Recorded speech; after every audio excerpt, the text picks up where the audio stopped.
Hello, everyone, and welcome to the OSGeo Annual General Meeting for 2021. My name is Angelos Zotos, and I would like to welcome you on behalf of the OSGeo Board of Directors. OSGeo is a non-for-profit software foundation, and our goal is to provide projects with financial, organizational, and legal support. We are working to promote global adoption of open source geospatial technology, and we are doing partnerships on open approach to standards, data, and education. As you all know, OSGeo is a volunteer-driven organization. We are known for our passion, and we are working with members all around the world. Um, we are working as an organization with our partners, and we are trying to promote open source, and which is a collaborative approach to software development. We are working also towards other goals like open data, open standards, open education, and open science. For all these goals, we have committees which you can participate if you have the time and energy and help us achieve all these goals. We have an open and free membership. We have almost 500 elected charter members. We welcome the 33 new charter members for 2020. We have more than 1,500 members on the website and more than 36,000 unique subscribers on our mailing lists. This year, we have not we do not have a new OSGeo project. We still have the 21 projects that have graduated since last year, but we would like to welcome MOSS, which is the first heritage project that is joining OSGeo. The community projects program is growing within 2021. We have 4 new community projects, and I would like to welcome MobilityDB, Open Data Cube project, MDAL, and Prods JNI. Although we did not have a new local chapter joining in 2021, we have a long list of local chapters which are working around the world to promote open source geospatial. Regarding sponsors, we have a very active sponsor program. We try to recognize the financial support across activities, projects, and events.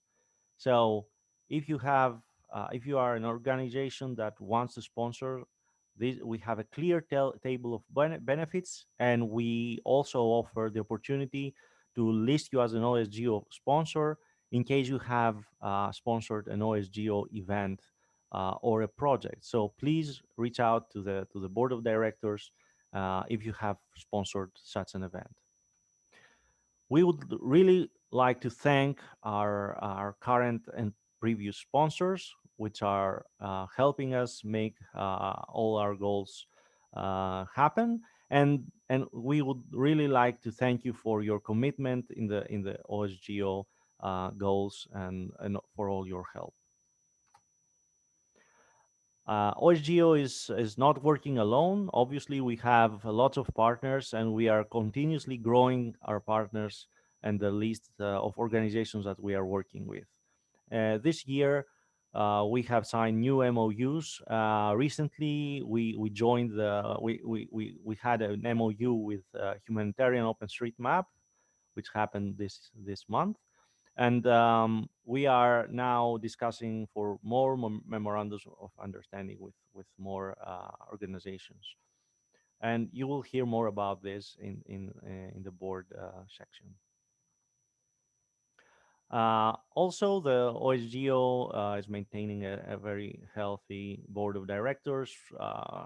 We have our board, which are representing OSGeo in various events, and we are trying to keep OSGeo very active. So I would like to thank the board of directors for all their hard work.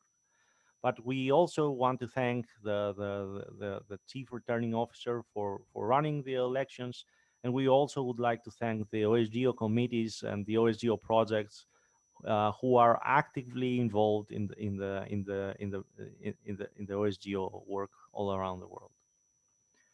So now we are going to start giving reports, and we are going to hear first from the OSGeo board about what is the status of the board in 2021. OSGeo Board activities. The board had regular meetings every month on the last Monday. You can see the minutes in the OSGeo wiki. Most of the meetings this time were done face-to-face using Jitsi on the OSGeo board channel.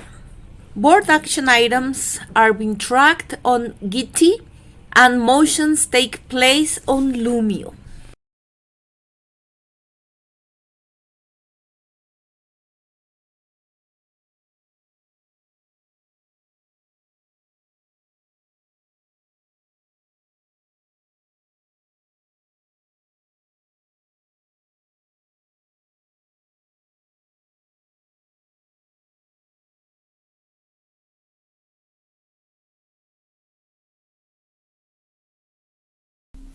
Hello everybody, here comes the secretary report. We can welcome new contributors to our community. I received 27 contributor license agreements from all over the world, especially for the projects GeoNode, GeoServer, GeoTools and GeoWebCrash. So welcome to the new contributors. And we signed a memorandum of understanding, so we have a new partner. The new partner is the HOT team. HOT stands for Humanitarian OpenStreetMap team, and Miriam Gonzalez, the president of HOT, will tell us about this partnership. That's all for the secretary report. See you at FOSS4G. Hello everyone, nice to be here. I'm very honored to participate in the OSGeo Annual General Assembly sharing this news. OSGeo and HOT been collaborating for a while, but having this collaboration formalized in an MOU is a great step forward. As is described in our website, open source is at the heart of the HOT community. We create, build, and run in open source tools or projects. This MOU shared the goal of fostering the use of open source special software to enable participatory community-driven development. Starting this year, 2021, HOT and OSGeo will work together to contribute on the following shared objectives. The first one is communicating about HOT tools on OSGeo Live, but even without the MOU in place, OSGeo Board already worked in the OSM Quick Start for OSGeo Live and also adapted information about HOT downloads. A second point will be promoting development of the open special communities in HOT priority countries. Of course, this includes connecting OSGeo local chapters with open mapping hubs supported by HOT in Asia Pacific, Eastern and Southern Africa, West Africa, Latin America, and the Caribbean. The next point will be promoting the use of open source spatial tools such as GeoNode and QGIS in HOT projects and with the mapping humanitarian community. The next point will be showing visibility during events and, of course, working together over conferences, including HOT Summit and FOSS4G. I really can't wait to see where this formal collaboration will be taking us in the geospatial journey. Thanks to all for all the support, and I hope to see you soon. Take care. Hello everyone, this is Anne Gisler presenting this year's CRO report. Last year we were pleased to welcome 33 new charter members, mostly from Europe, followed by Asia, Oceania, Africa, Central and South America. The majority of charter members participated to the vote, but around 40% did not cast their ballot. Last year's board election see a similar ratio between voting and non-voting members. The total number includes the newly elected charter members, that's why it's a bit higher. The plans for this year's election are underway, and the CROs will soon publish the election procedure and the important dates for 2021. Here we can see the statistics about voting activity in 2020. Complete participation increased from last year from 31% to 46%, which is great news. Still, the absolute number of non-voting members is quite high, and we wish to find out what are the issues behind this. CRO will contact the inactive members to clarify their voting status before the election. The main changes for next election are that nomination will need to be complete before being listed on the wiki page, so that only valid nominations get listed as charter member candidates and access the vote. And we will formalize the procedure for vote and membership and clarify the activity requirements. That's all. Thanks for your attention.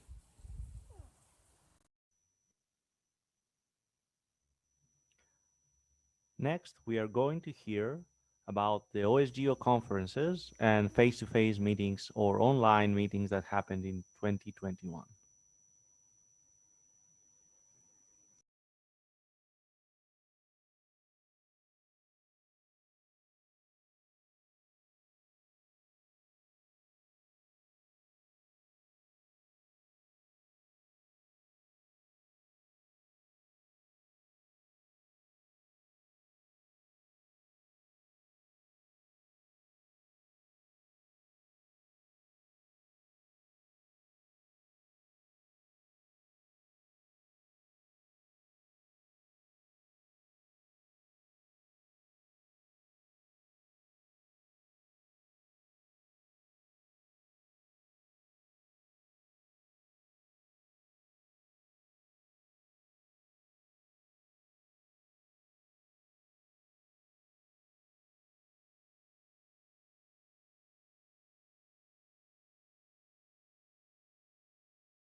This is a report about OSGeo community sprints that happened in 2021.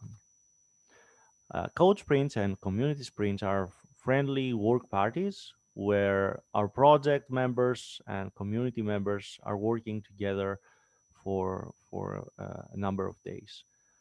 In 2020, we managed to organize an online or a virtual community sprint in November, and we had more than 50 people joining the virtual code sprint and working together to make things happen for our projects and initiatives.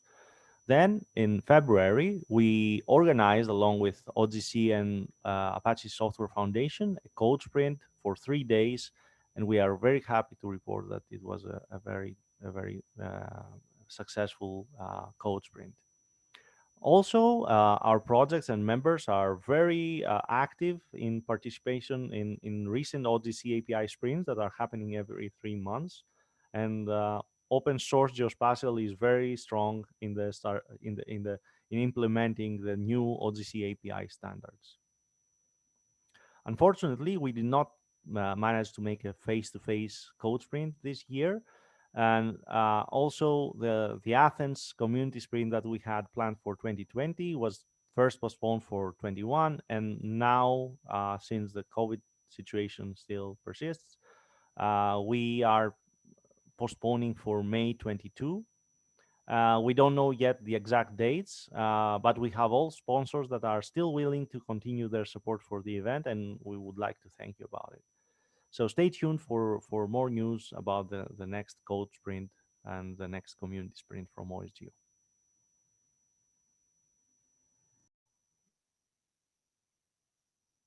And now we are going to hear the annual reports from our open source committees.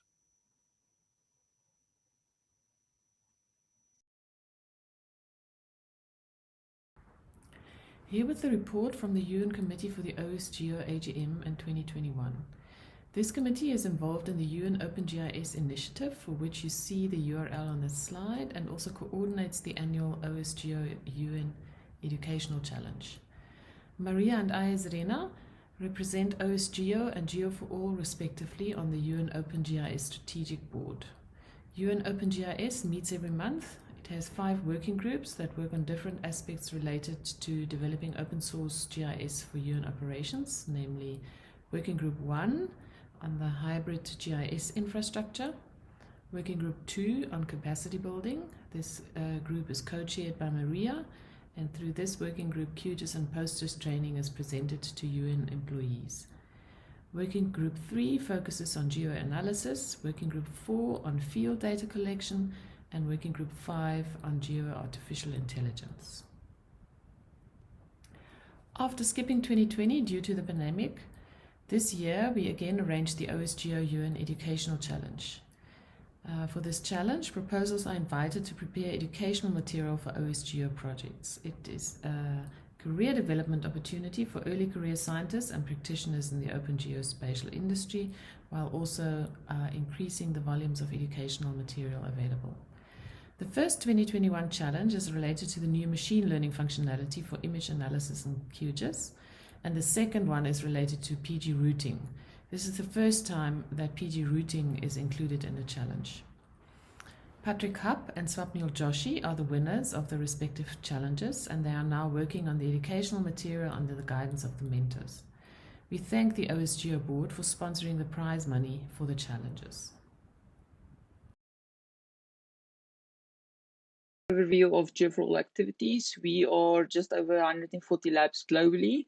If your lab is not yet listed on the new OSGeo website, please do submit the form and update your information. We have 12 newsletters a year that's both published in Spanish and English. So thank you for everyone that's involved in that. We conducted our first Geo for All AGM in March. This is available on the YouTube channel, but I think this is a great opportunity for everyone just to learn a bit about what everyone else is doing, and we hope to continue with this in the future. There's a student competition planned. This was slightly delayed due to COVID, so we will be announcing the competition now in September. Then we were asked by FOSFOG to help with the student tickets, and we selected 20 students globally that are receiving free tickets to the OSGeo conference. And thank you to Sushit as well as the OSGeo Local organizing committee for providing these tickets to our students. Thank you.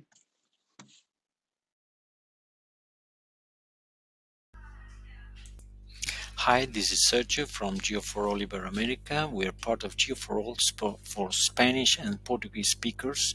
That is more than 30 laboratories in all Iberoamerica. And we have a lot of projects that I would like to highlight, especially one of them, GeoLibero, that we are developing between more than 15 laboratories all over Iberoamerica. We have organized a conference in the use of free geographic information technologies in basic education, and we are now organizing a course contest in the use of Hevesi Patobi here in Uruguay. We are also planning a diploma in free geomatics in Spanish and Portuguese, and we are also developing research on the use of geographic information technologies in basic education all over Iberoamerica. Thank you very much. That's all.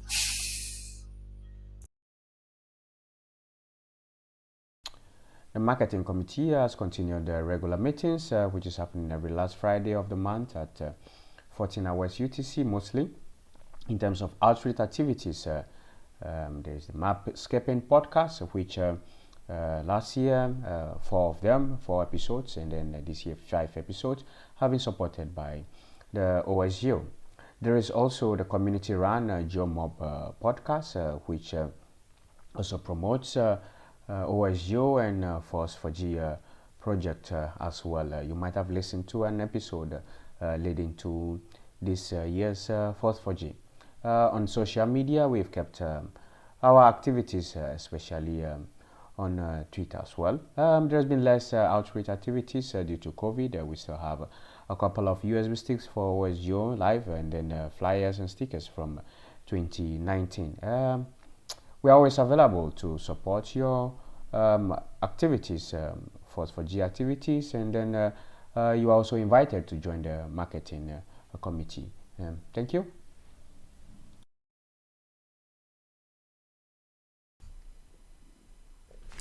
Next, an Incubation Committee update. The Incubation Committee has 11 active members responsible for outreach to new development teams.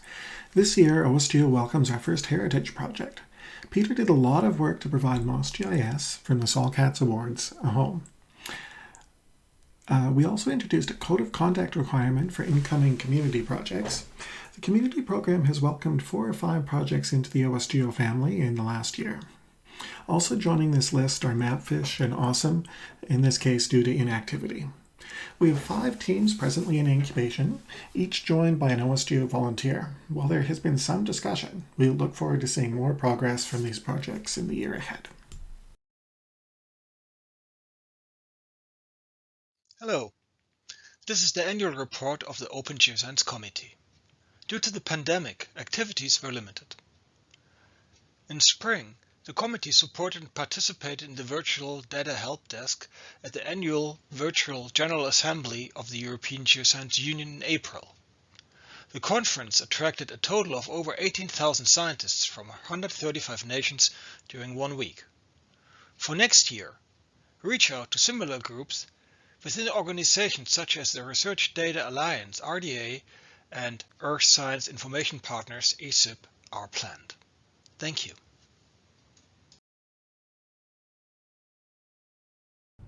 System Administration Committee. The Chief Returning Officer required an enhancement on the profile pages. We would like you to use these enhancements. Let's show the before and the after. Log into the OSGeo website and edit your profile. Biography field is used now for the members' mission. Sorry, we haven't got the opportunity to change the titles, so it might be misleading, but write a small 1 sentence for your mission. Where it says user biography, please write your biography. Finally, save the changes. In order to edit wiki pages, you need to log in with your OSGeo ID. Any problem regarding editing wiki pages, please report on issue 2599. The Code of Conduct governs how we behave in any OSGeo forum or event, and whenever we will be judged by our actions. We expect the Code of Conduct to be honored by everyone who participates in the OSGeo community, formally or informally, or claims any affiliation with the OSGeo Foundation. It applies to in-person events such as conferences, related social events, IRC, public and private mailing lists, issue tracker, wiki, blogs, Twitter, and any other forum which the community uses for communication and interactions. OSGeo welcomes and encourages participation by everyone. We are committed to being a community that everyone feels good about joining, and we will always work to treat everyone well. No matter how you identify yourself or how others perceive you, we welcome you. Next, we are going to hear the reports from our OSGeo project, the projects that have graduated the incubation program.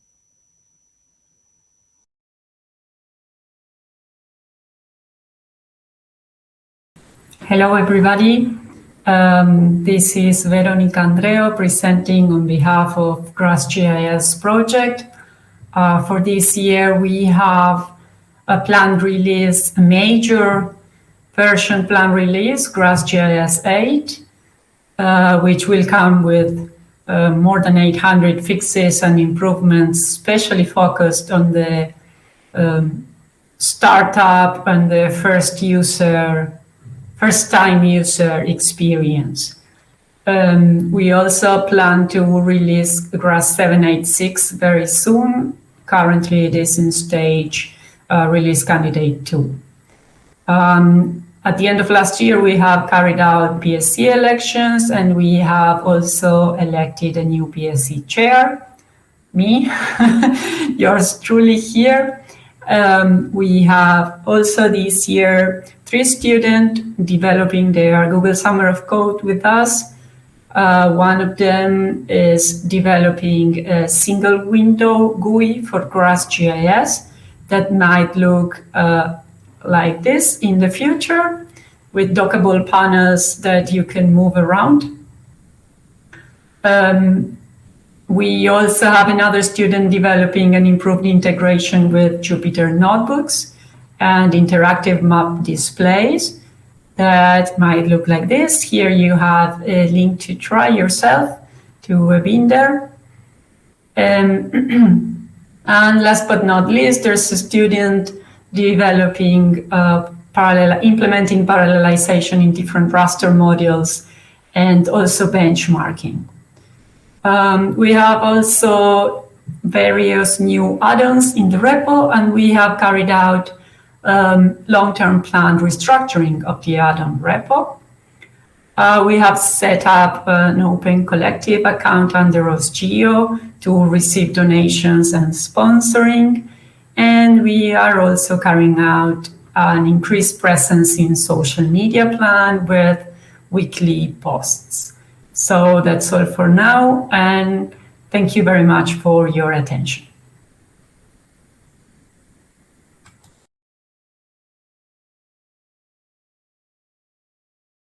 Hi everybody, Marco, Chair of QGIS project.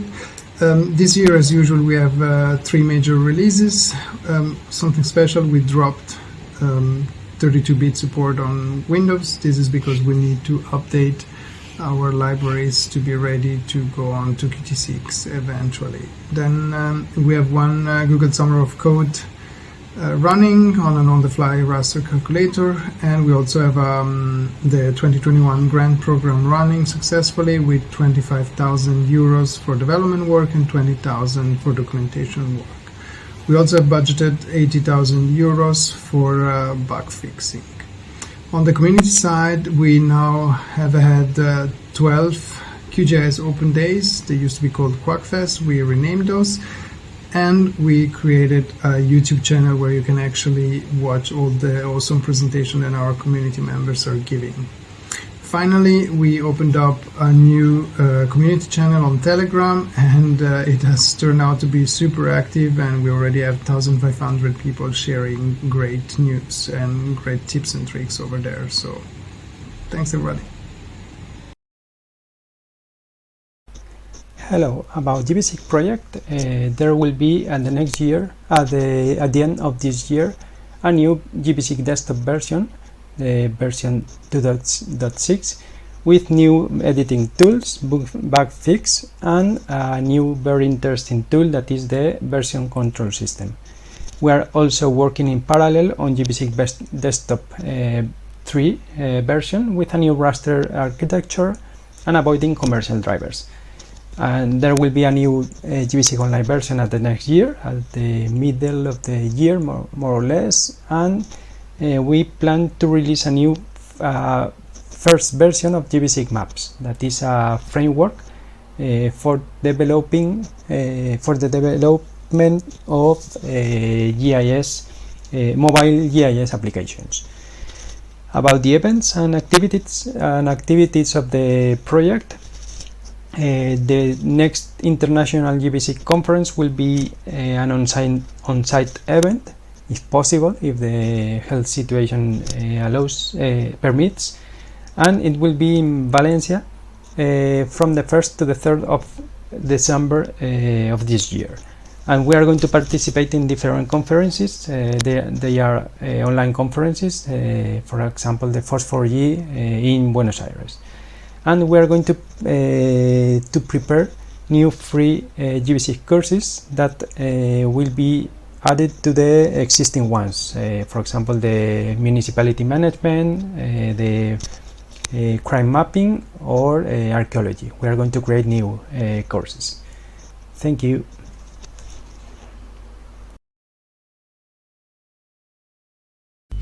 Hi everybody. Let's start with the business as usual items. So we released 2 feature-oriented versions with our new 6 months cadence, with their set of new drivers and improvements. We also plan to remove in 3.5 a set of assumed to be unused drivers.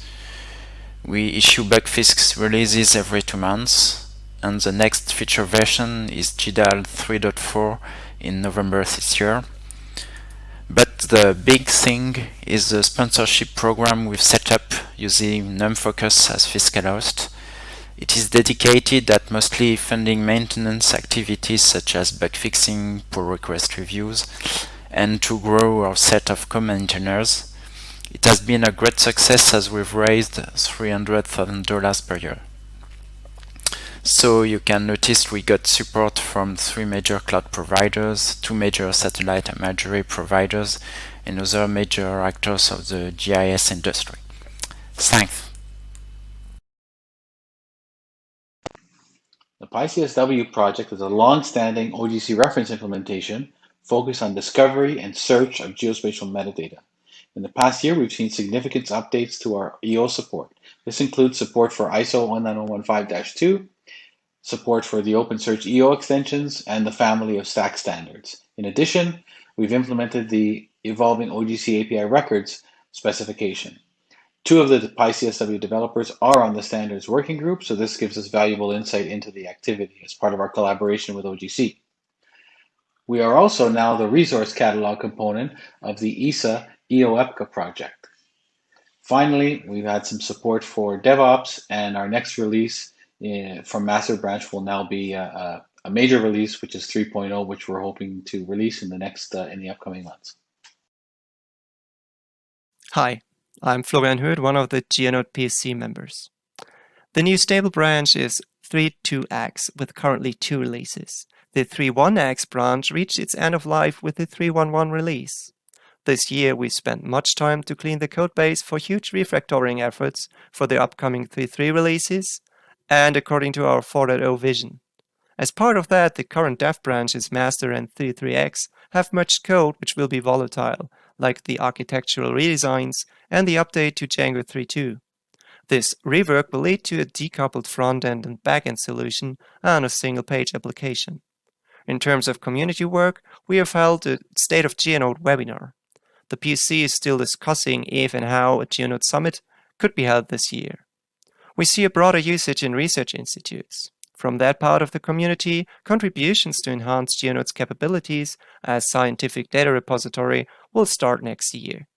Apart from the mentioned code cleanups, the 3.2.1 release features a better thesaurus system, better metadata parsing, and Keycloak as identity provider. If you're interested in hearing more about GeoNode, then drop by in our GitHub channel or write a mail in the GeoNode users list.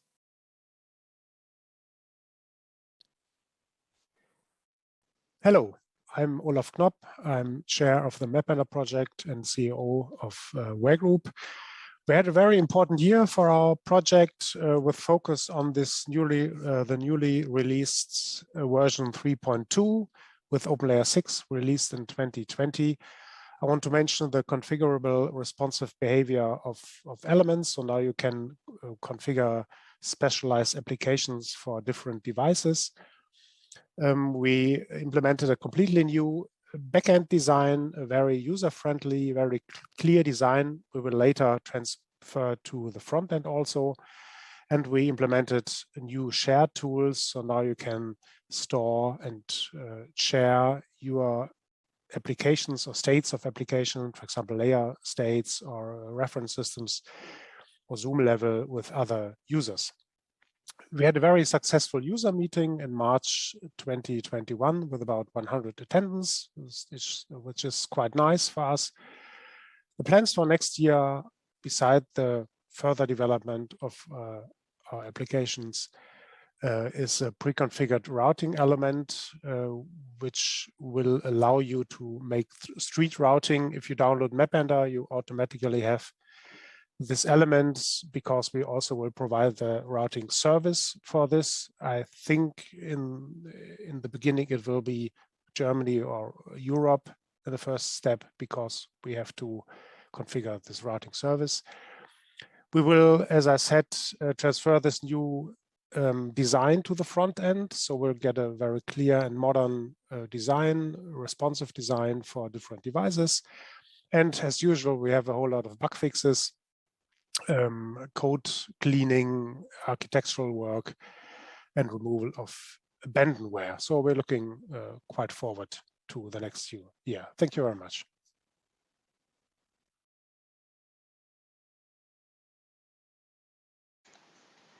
Hi everyone. On behalf of the Map Server Project Steering Committee, I'm giving a quick update on the Map Server suite of software. There have been regular small releases of Map Server since version 7.6 was released last year, and we've been working towards Map Server 8 that will come out in the next couple of weeks. This will include support for the new OGC API, a new global configuration file to improve security and make it easier to manage Map Server deployments, and new MapScript API documentation.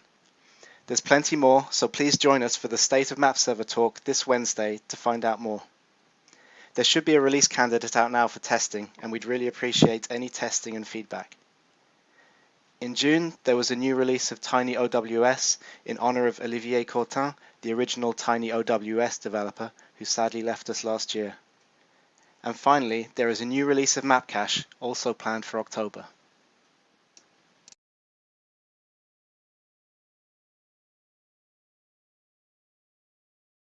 PostGIS project has enjoyed another solid year of development in 2021. As usual, we're synchronizing our development calendar with the Postgres calendar, which means we'll be releasing version 3.2 in the mid-fall of this year. The upcoming release includes a number of new features in the raster subsystem. Raster sampling to vector now includes an option to apply bilinear interpolation to the sampled values for a more real-life result.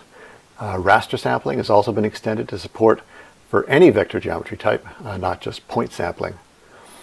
Raster has also gained support for interpolation from sample points using the interpolation engine from Google. This provides inverse weighted distance and a number of other algorithms to convert point measurements into raster surfaces. And finally, raster surfaces can now be converted to vector contours with a new contouring function also using the Google engine.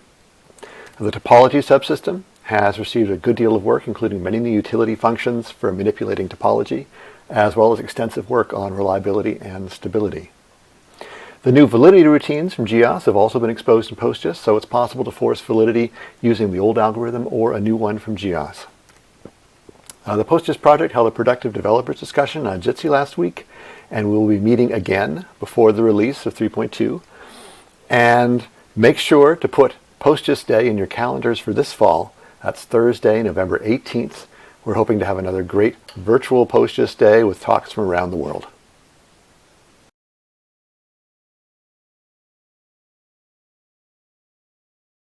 Continuing to add features and performance with new releases, following on renewed development in the JTS codebase. So GEOS is a C++ port of the JTS library, and we have harmonized our code in a number of places over the last development cycle. The 3.9 release of GEOS late last year included a big improvement to the overlay code, which handles union, intersection, difference, and symmetric difference. Now the new code is fully robust, so no topology exceptions on invalid output are ever expected given valid inputs. Now, the new code is also faster in all use cases. The 3.10 release will come out this fall around the time of the PostGIS release. It includes a new faster algorithm for validity testing and a new faster algorithm for validity enforcement. And over both the 3.9 and the 3.10 cycles, the overall code base has been increasingly modernized to C++ 11 standard, and some core algorithms and data structures have been streamlined. The result is a continuing improvement in all algorithms as the core structures, as the trees and indexes get better and faster.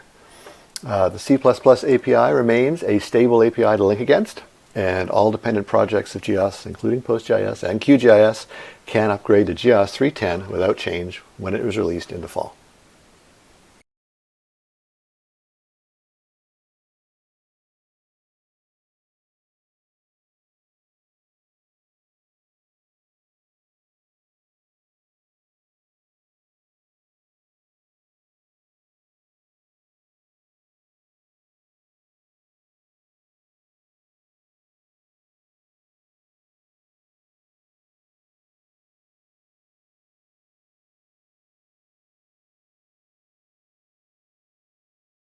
Hi AGM, this is a short update from the GeoNetwork community.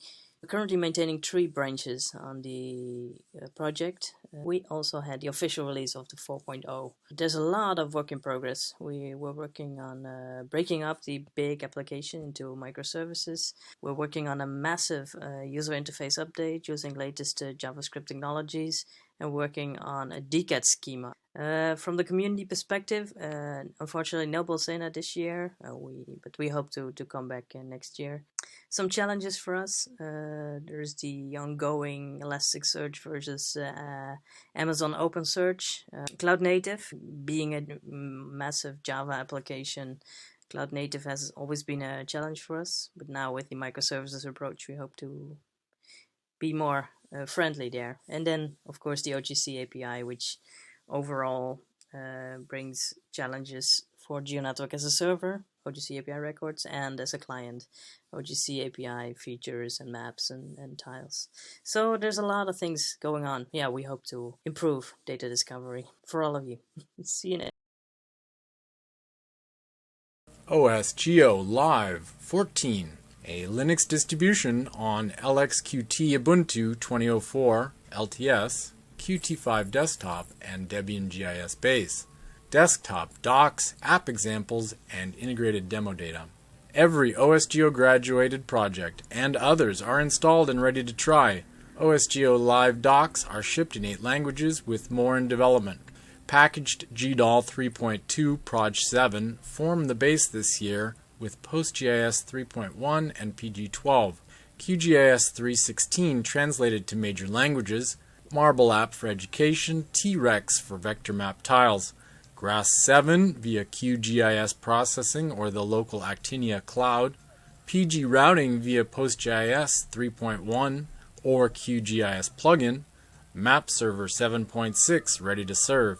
Java 8 is great on OSGeo Live, including UDIG, OpenJump, GeoNetwork, GeoServer, the new registry, GVSig on VMDK version only. GeoServer is maintaining our biannual release cycle with 2.118, 2.19, and 2.20 being released since our last AGM meeting. We continue the long process of migrating infrastructure from Boundless to community hosting. Thanks to Ian for migrating the blog to GitHub pages. We're presently blocked migrating our documentation, waiting on domain transfer. GeoServer has been participating in the OGC API sprints, showing progress on OGC API features, maps, coverages, and more. Gabriel and Camp2Camp has been working on a cloud-native version of GeoServer. If this is interesting to you, and it is, please reach out to participate or fund development. The PSC has been experimenting with 2 maintenance contracts. GeoSolutions completed the site automation work, allowing the team to include conformance tests as part of our build process. And GeoCat has been working on a small contract to restore the Windows installer. OSGeo is now recognized by GitHub sponsorship program, provided a new way to sponsor GeoServer. We transitioned our Git to use the main branch, and we've simplified our PR checklist. Andrea has also added a lot of QA checks, and our code base is looking great. We're setting up for a site code sprint each Friday in October, and we're going to look at doing a cost recovery model with sponsorship. Care and feeding updates. A quick GeoTools update for 2021. We continue with our biannual release process. We got a couple challenges coming up. Java 17 long-term support is expected this quarter, and we'll need a little bit of work to make GeoTools compatible with that. Community-wise, we've changed over to using main for our development branch. We've had a great joint QA activity led by Andrea introducing PMD, check style, and all kinds of other QA fixes. We've adopted a code of conduct in the last year, and we've simplified our PR check list, making it easier for new contributors to take part. Thanks. Hello, this is Andreas from the Open Layers project. Since our last report, we had several releases. The last was 661 in July. And the highlights for that release were included TypeScript declarations, a frequently requested feature from our users. Also, a contribution from non-regular was a great WKB parser and serializer. And we put some effort into improved support for running open layers in Node.js. A short look at our community. We are more than 20 contributors in the last year, have more than 90,000 weekly downloads on npm.js.com. And exciting news for the upcoming release will be GeoTIFF support, WebGL tile rendering, and both map and vector tiles according to the OGC API tile spec. Project has had 6 releases since the last General Assembly, with 8.1.1 being the most recent, but the 8.0.0 version being the most significant, I'd say. In version 8, we complete the transition from the Proj 4 paradigm and move into the modern world of Proj. Most significantly, the Proj API.h interface has been removed. So this will cause a lot of problems for people that have not adopted the new API yet, but it will be a better user and programmer experience for everyone. The later releases in this series has offered many speed ups and accuracy improvements, as well as the database being updated with new coordinate systems and transformations. And the Proj data package has been expanded with several new transformation grids.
And now we are going to hear reports from the OSGeo Incubating projects. Those are the projects that are working along with the incubation committee in order to become official OSGeo projects in the future.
And now we are going to hear reports from our OSGeo community projects.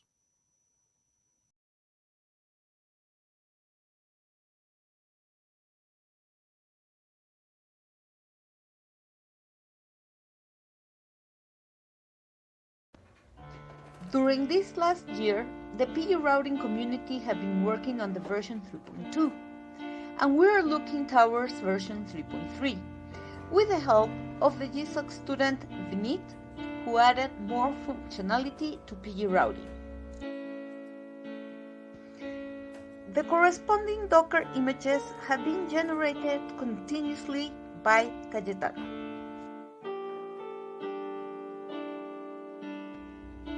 Rajat is gradually taking the administration of the workshop.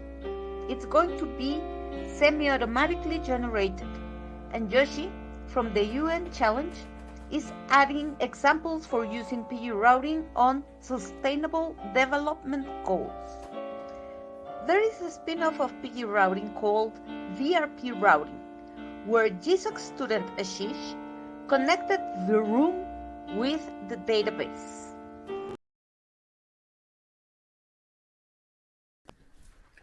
PyGeo API is a relatively young project, having been started in 2018. It's an OGC API server reference implementation, and we support a number of the OGC APIs, such as OGC API features, records, coverages, processes, environmental data retrieval, and so on. We have had a number of significant feature upgrades in the last 12 months. They include multilingual support, so kudos to the GeoCat team for making that contribution, as well as custom HTML template support, which was provided by the Meteorological Service of Canada. We also implemented OGC API EDR and OGC API records as part of the project, and those were done during the OGC API virtual sprint. So it's great to have those events to be able to hack away on these new features.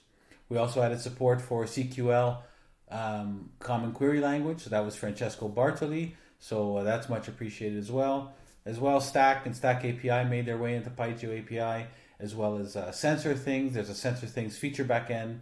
And finally, we added asynchronous support for our OGC API processes workflows. So developers and users and testers are more than welcome as always. You can see the link down below, and we hope to continue the momentum on this project.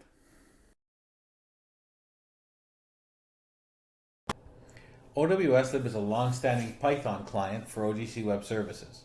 Both the first generation OGC Web Services such as WMS, WFS, and WCS, as well as increasing support for the evolving OGC API standards such as OGC API features, OGC API records, and so on.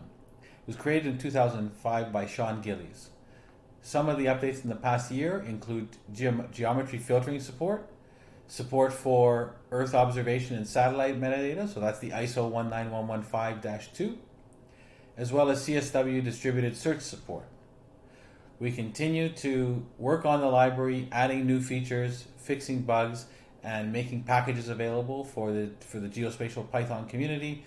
And as always, contributions and developers are more than welcome.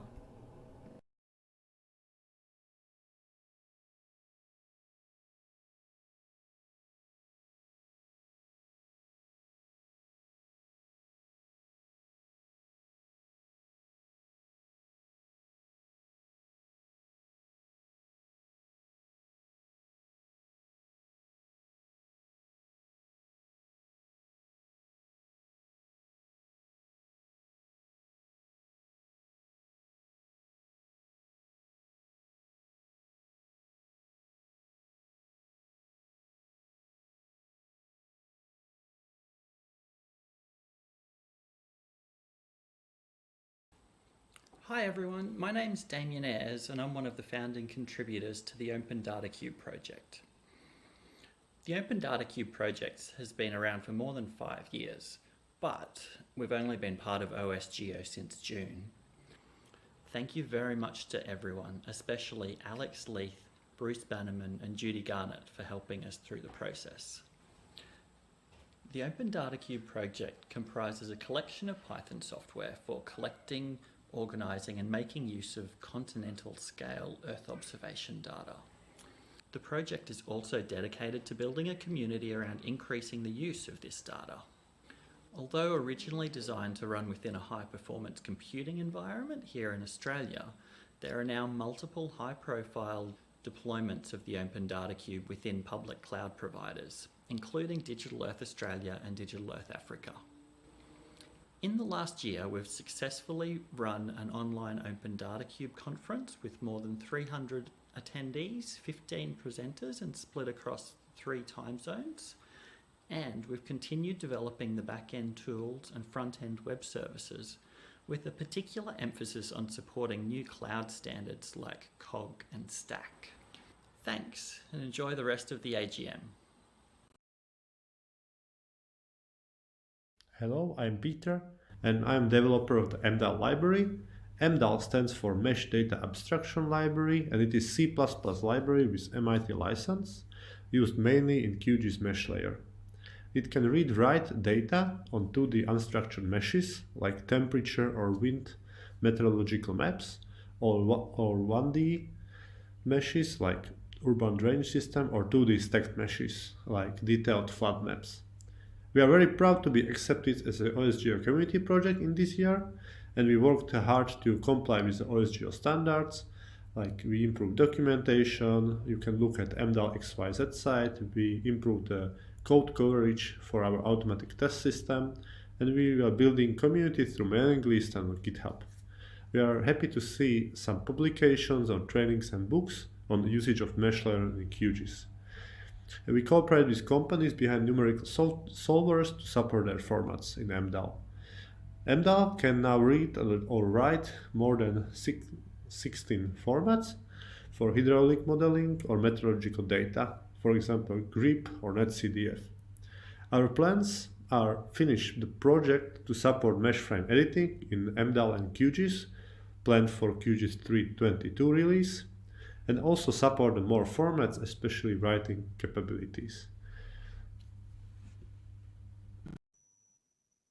Next, we are going to hear a report from the OSGeo Heritage Project.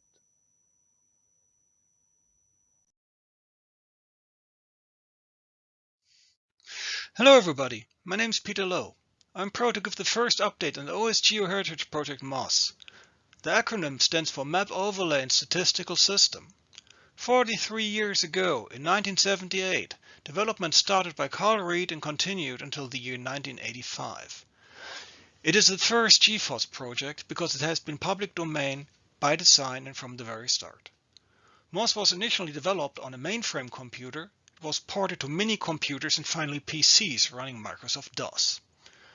MOS is very much alive. The PC binaries, which are now 34 years old, can still be used through simulators, even on cell phones. Since last year, project infrastructures for MOS as an OSGeo project were set up, including web pages, a mailing list, and a GitHub repo, among others. The MOS project is now curated and long-term preserved as a landmark of geocomputation history and ready for future analysis and research. Thank you. This is a detour to highlight a significant new infrastructure feature which has been introduced to OSGeo by the MOS project. The MOS codebase has been linked to the Zenodo Open Access Archive by a DOI, a digital object identifier. Zenodo is a global public infrastructure operated by the European Community. It is open source, non-commercial and friendly. Digital object identifiers are unique ID strings used for scientific citation in journals and other publications. Every web browser understands DOI and can turn them into citation. Scientific citation of an OSGeo project translates now directly to due credit to the people developing and maintaining the project. Especially for the early career scientists among us, this will be very significant for career building, because now they get scientific credit for OSGeo-related work. At the moment, 31 OSGeo projects are able to benefit from this new mechanism. I'm optimistic that we will hear more about this next year. Thank you. Now we are going to hear updates and reports from our local chapters all around the world.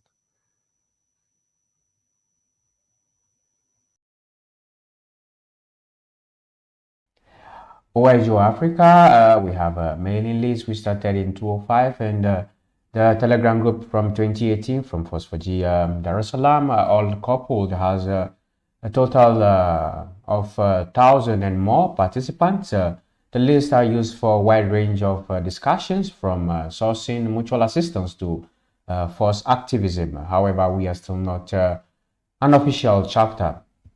Other activities include, but not limited to, QGIS user group started in Ghana this year, which is still in its early stages. Activities across the continent merging online from OpenStreetMap communities and many others. There's also increased participation in the QGIS Open Day events happening every last Friday of the month, which you might have heard already, and then increased support for OSGeo software also growing as well in various cycles. Thank you.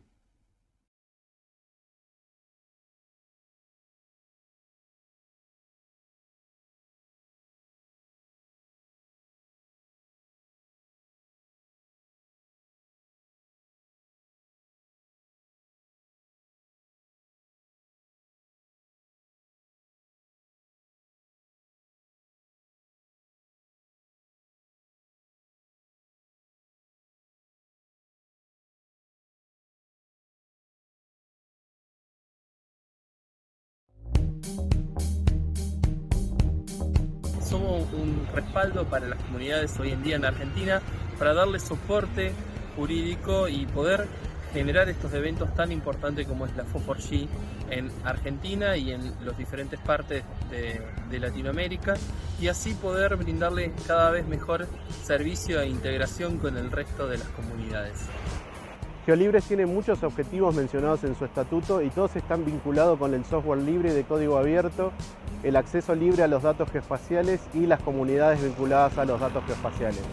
Por un lado, por ejemplo, lo que se busca es promover tanto el uso como el desarrollo de software libre y de código abierto en instituciones académicas, en el ámbito privado y también en organismos del ámbito público. También se promueve el uso de OpenStreetMap, principalmente en el ámbito público. Y finalmente, una de las actividades más importantes es vincular todo lo que pasa en las comunidades internacionales con el quehacer cotidiano de las comunidades locales de OpenStreetMap, de GeoChicas, de GeoLibres y de QGIS. Por lo que hemos podido ver en nuestros intercambios con colegas de diferentes partes del mundo y en particular de la región de Hispanoamérica, Argentina tiene una muy fuerte comunidad de usuarios con una enorme predominancia de las soluciones open source y de licencia abierta en todos los segmentos de las tecnologías geoespaciales. Los principales proyectos geoespaciales corporativos son open source y las universidades han incorporado masivamente tecnologías abiertas para el dictado de sus materias geos. A pesar de ello, es muy poca la contribución en cuanto al desarrollo de tecnologías que se hacen desde el país. Lo mismo sucede con las traducciones o cualquier tipo de retroalimentación en los proyectos. Si bien hay desarrollos interesantes, por diferentes motivos tampoco terminan convirtiéndose en contribuciones al código. Es un aspecto que nos falta profundizar, el de convertirnos en sujetos activos en el crecimiento de los proyectos que tantos beneficios nos traen. Esperemos que la FO4G 2021 nos dé oportunidad de trabajar este tema en nuestras comunidades. Las comunidades argentinas de geomática libre tienen experiencia en la organización de conferencias FO4G de alcance nacional, pero con participación con representantes de países de la región. Pensamos que por el grado de madurez de nuestras comunidades, el país se merecía tener esta oportunidad de ser anfitrión del evento más importante a nivel global en la temática. Soñamos con que esta conferencia colabore con el desarrollo del mercado de tecnologías geoespaciales abiertas, tanto en Argentina como también en la región, y que por supuesto contribuya para que las 4 comunidades continúen fortaleciéndose.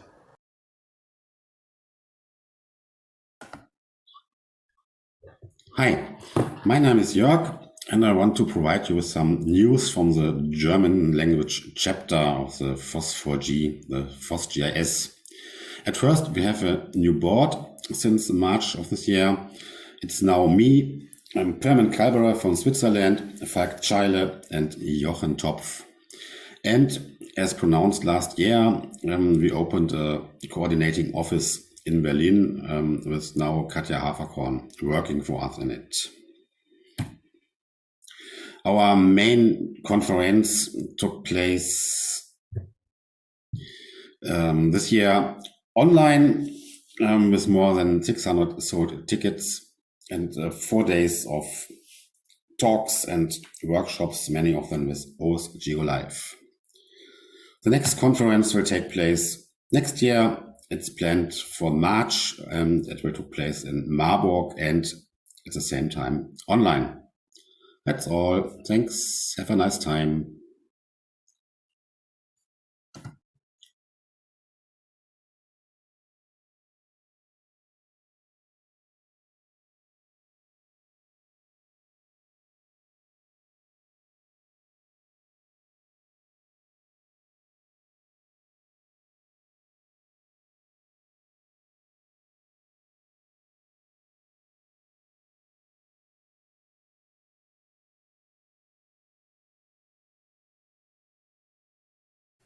Hello, this is Nicolas from the local French chapter.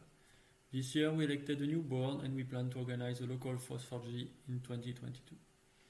We organize every year the French QGIS User Day in December. We plan to organize one this year as well.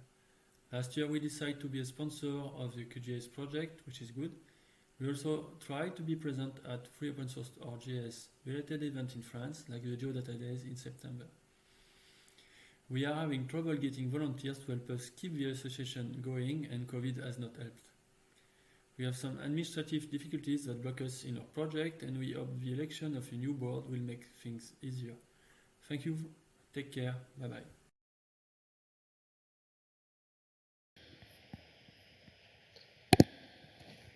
Despite the pandemic and the limitation of activities in the present due to COVID-19, there have been many innovations at the Italian level.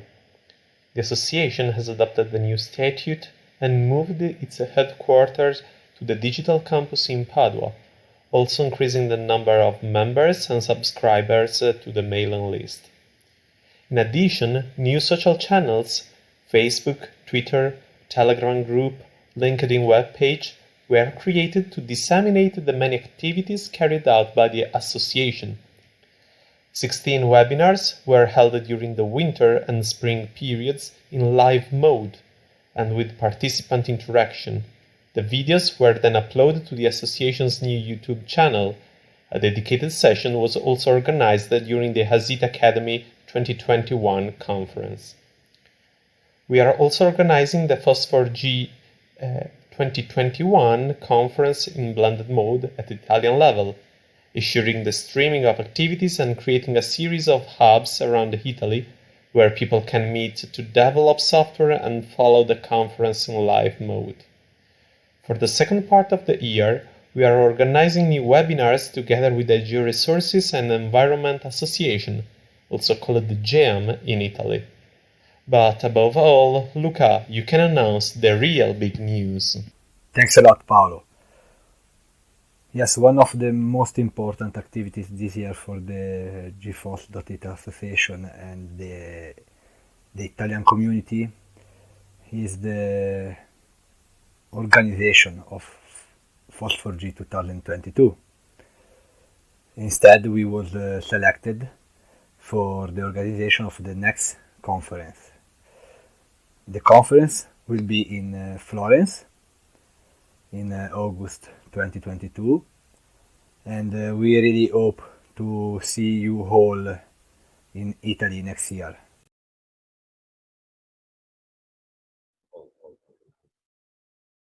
Hello, I'm Nobusuke. I'm a representative of the OSGeo Japan chapters. We have 669 members, and we organized 3 events last 1 year. In the last years, we are awarded GIS Association of Japan, and also in the end of this August, OSGeo JP became a general incorporated association. And we are planning to the FOSS4G Japan online and another event. I hope to see you in the FOSS4G. Thank you.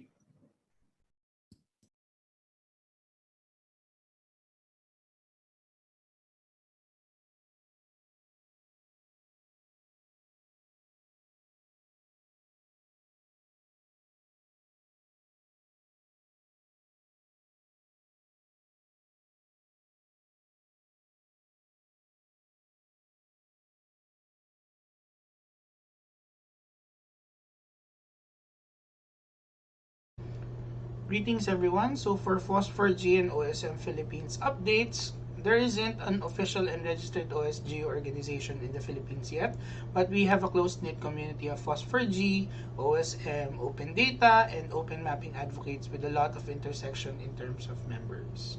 So for channels and its memberships, we have our Facebook groups and Telegram channels with the most active one being at Telegram. We have 316 members, and we're going to explore Discord in the next couple of months to account for the younger demographics. For our events, we will be conducting our 3rd anniversary Pista ng Mapa event. So this year it will be online on November 2021. Please feel free to join us.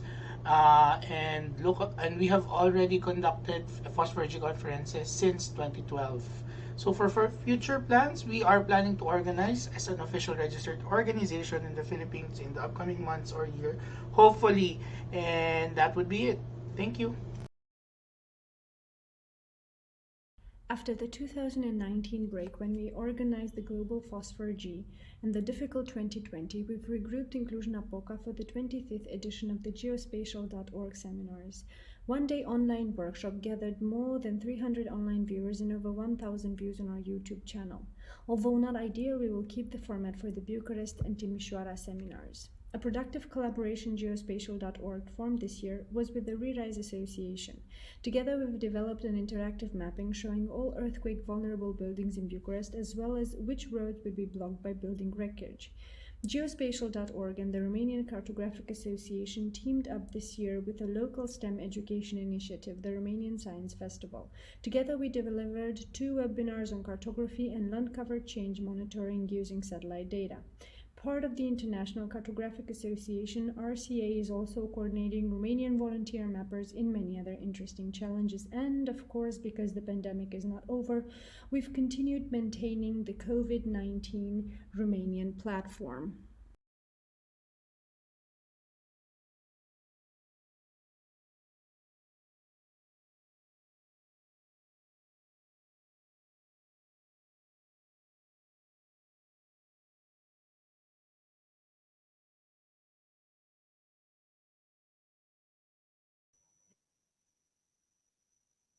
And now we would like to hear some updates from our OSGeo initiatives. Hello, I am Rajat and I am one of the OSGeo's Google Summer of Code organization admin, presenting a brief report for the OSGeo's GSOC participation. It was OSGeo's 15th year participating and we had 12 students working on 5 projects alongside 18 amazing mentors supervising them. We thank the mentors for their great job. I am extremely delighted to share that all the 12 students have successfully passed the GSOC. So please join me in congratulating them and we wish them a great future ahead. Additionally, thanks to the FOSS4G team, the GSOC students are getting an opportunity to showcase their work during the FOSS4G 2021. Moreover, this year onwards, we are proposing for mentors stipend towards their constant hard work and efforts in making this initiative a success. With this, I thank you all for your patience. Stay safe. Recordando a Malena Libman. Yo conocí a Malena en 2017 en FOSS4G Argentina. También mi hijo conoció a Malena en 2017. Mi papá y sobrina la conocieron en 2019 en el FOSS4G Argentina. En pocas palabras, conocimos a Malena en FOSS4G Argentina. Ella comenzó desde el 2013 organizando el FOSS4G más grande en América Latina, FOSS4G Argentina. Cada vez que pienso en FOSS4G Argentina, pienso en que es equivalente a Malena. Ella me confió allá en el 2017 acerca de su meta de tener el FOSS4G internacional en su país. Es más, nos permitió invadir su privacidad dándonos hospedaje en su casa. no solo a nosotros, a varias personas más. Y el plan era, en 2021, volverla a ver.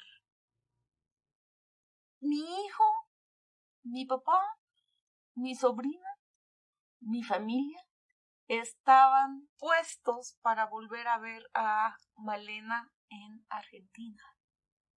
Cómo tocó ella las vidas. Mi hijo y mi papá no son personas de GIS. Ellos inicialmente iban a hacer turismo, pero mientras estábamos en Fos4G, terminaron ayudando al equipo, con un resultado final de ella formar parte de nuestra familia. En otras palabras, en algún momento del tiempo, ella dejó de ser un colega y pasó a ser familia. Una hija para mí, una nieta para mi papá, una hermana mayor para mi hijo y para mi sobrina. Físicamente, 3 semanas de mi vida las pasé con ella. Envidio a las personas que llegaron a pasar más tiempo con ella. Y no me puedo imaginar la cantidad de personas que se convirtieron a GIS solo por la forma en que ella era. Su fuerza para el trabajo era impresionante, imparable. Yo pude ver de primera mano cómo manejaba llamada tras llamada para terminar los detalles de un Fos4G mientras cocinaba.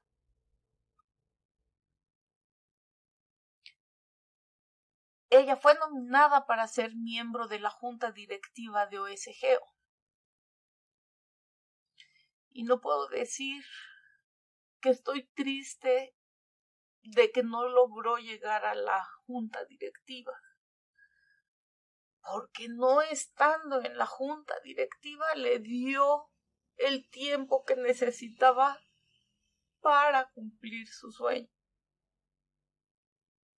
No sabíamos que tenía tan poquito tiempo para hacerlo. Ella se fue de nosotros demasiado pronto, pero hizo lo que tenía que hacer cuando pudo hacerlo. Estoy segura de que ella sintió que nos estaba dejando y se fue sabiendo que su sueño iba a ser una realidad. Les pido de favor un minuto de silencio para recordar a Malena Libman. Qué mujer tan maravillosa.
We would like to thank you for staying with us for the annual general meeting, and we would like to invite you to join us at FOSS4G Buenos Aires 2021, where we are going to have a full hour of questions and answers about what you have heard in this video. Thank you very much for listening and hope to see you soon.